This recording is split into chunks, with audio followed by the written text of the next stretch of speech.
Let's talk about how your past relationships are still showing up in your current ones. Think of your brain as like a giant subconscious scrapbook. So every time you get hurt or loved or betrayed or adored, it adds a little something to that page. So when something familiar pops up later, your brain scans back and goes, oh, we've seen this before. This is bad, or we like this. It is survival based. It's like touching a hot stove. You only need to get burned once before you don't want to touch anything hot, right? You're like, oh, I know what that is. That's heat, that hurts. So if you were betrayed in your past, even the tiniest hint of distance, for example, in a new partner might send your nervous system into DEFCON 1.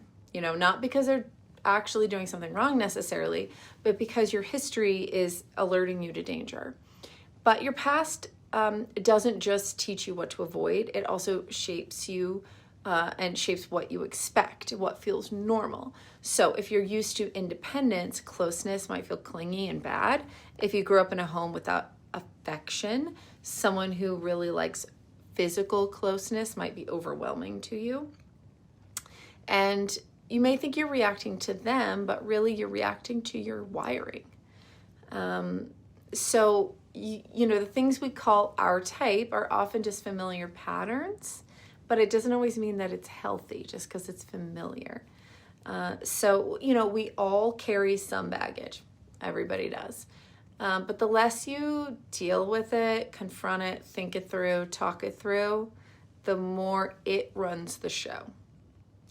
So, when you snap at your partner for something small that may not be about them or what's actually happening, it may be about your past, right? Something that kind of comes up and is a constant issue for you.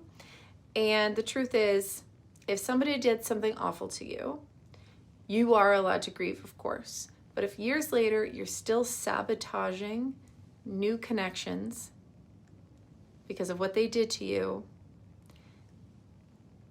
that is no longer them doing it to you, it's you doing it to yourself. It is yours. You are the one who's carrying it, feeding it, and letting it guide you, right? Healing does not mean that what they did was okay. And it doesn't mean forgiveness. It just means that you are still giving them that power over you if you don't take time to heal. And do they deserve to have that kind of power over you? No, right? So if you don't want to allow them to keep making choices for you, then you need to do the work to heal, do the work, find a therapist, talk to your friends and trusted ones, your loved ones, so that you can be in charge of how you feel, of the relationships you enter into, instead of the person who hurt you.